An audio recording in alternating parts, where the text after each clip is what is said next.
ನಮಸ್ಕಾರ. ಇವತ್ತು ನಾನು ಮೊಳಕೆ ಕಟ್ಟಿದ ಹುರುಳಿಕಾಳಿನ ಬಸ್ಸಾರನ್ನು ಮಾಡ್ತಾ ಇದ್ದೀನಿ. ಇದನ್ನು ಹೇಗೆ ಮಾಡೋದು ನೋಡೋಣ ಬನ್ನಿ. ಮೊಳಕೆ ಕಟ್ಟಿದ ಹುರುಳಿಕಾಳಿಗೆ ಸ್ವಲ್ಪ ನೀರನ್ನು ಸೇರಿಸ್ಕೊಂಡು ಈ ಥರ ಕಟ್ ಮಾಡಿ ಇಟ್ಕೊಂಡಿರೋಂತಹ ಟೊಮೆಟೊನ ಹಾಕ್ತಾ ಇದ್ದೀನಿ. ಇದಕ್ಕೆ 1 ಚಮಚೆ ಕಲ್ಲುಪ್ಪು ಇದೆಲ್ಲ ಸೇರಿಸಿ ನಾನು ಸಪ್ರೇಟಾಗಿ ಬೇಯಿಸ್ಕೊಳ್ತಾ ಇದ್ದೀನಿ.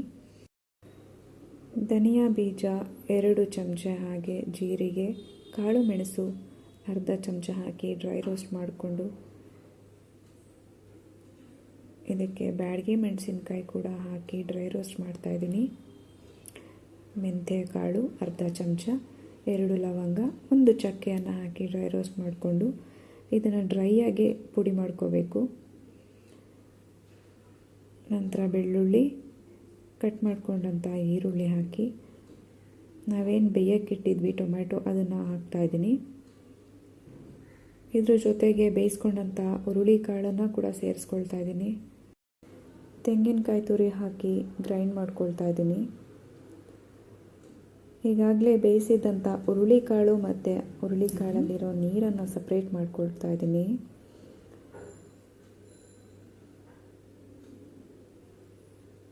ಈ ನೀರನ್ನು ಒಂದು ಸಪ್ರೇಟ್ ಪಾತ್ರೆಗೆ ಹಾಕಿ ಅದಕ್ಕೆ ಹುಣಸೆ ರಸನ ಹಾಕ್ಕೊಳ್ತಾ ಇದ್ದೀನಿ. ಗ್ರೈಂಡ್ ಮಾಡ್ಕೊಂಡಿರೋಂಥ ಮಸಾಲೆ,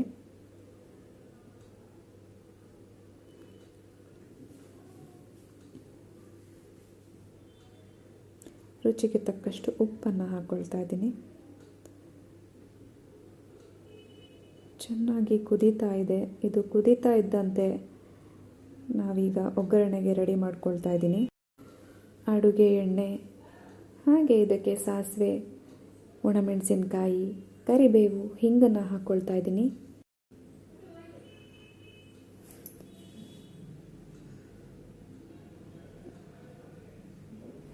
ಸಾಂಬಾರು ಚೆನ್ನಾಗಿ ಕುದ್ದಿದೆ, ಅದಕ್ಕೆ ಇದನ್ನು ಒಗ್ಗರಣೆ ಹಾಕ್ಕೊಳ್ತಾ ಇದ್ದೀನಿ.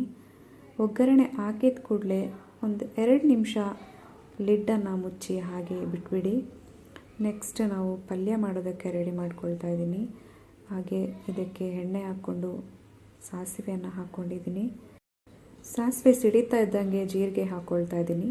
ಈಗ ಸ್ವಲ್ಪ ಉದ್ದಿನ ಬೇಳೆ, ಕರಿಬೇವಿನ ಸೊಪ್ಪು, 2 ಒಣಮೆಣಸಿನ್ಕಾಯಿ ಹಾಕ್ಕೊಳ್ತಾ ಇದ್ದೀನಿ. ಸ್ವಲ್ಪ ಹಿಂಗೆ ಸೇರಿಸ್ತಾ ಇದ್ದೀನಿ. ಹಾಗೆ ಹೆಚ್ಚಿಟ್ಕೊಂಡಿರುವಂಥ ಈರುಳ್ಳಿ,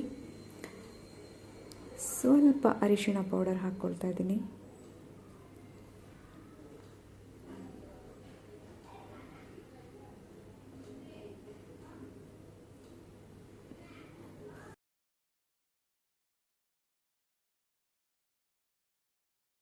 ಹಾಗೆ ಇದಕ್ಕೆ ಸ್ವಲ್ಪ ತೆಂಗಿನ ತುರಿ, ನಿಮ್ಗೆ ಎಷ್ಟು ಬೇಕು ಅಷ್ಟು ಹಾಕ್ಕೊಳ್ಬೋದು. ಬೇಯಿಸಿಟ್ಕೊಂಡಿರುವಂತಹ ಹುರುಳಿಕಾಳು,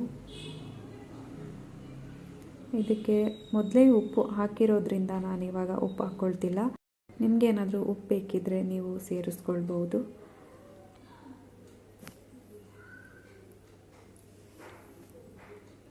ಅನ್ನ, ಬಿಸಿ ಬಿಸಿ ಅನ್ನದ ಜೊತೆ ಸ್ವಲ್ಪ ತುಪ್ಪ ಹಾಕ್ಕೊಂಡು ತಿಂತಾ ಇದ್ದರೆ ತುಂಬ ಟೇಸ್ಟಿಯಾಗಿರುತ್ತೆ.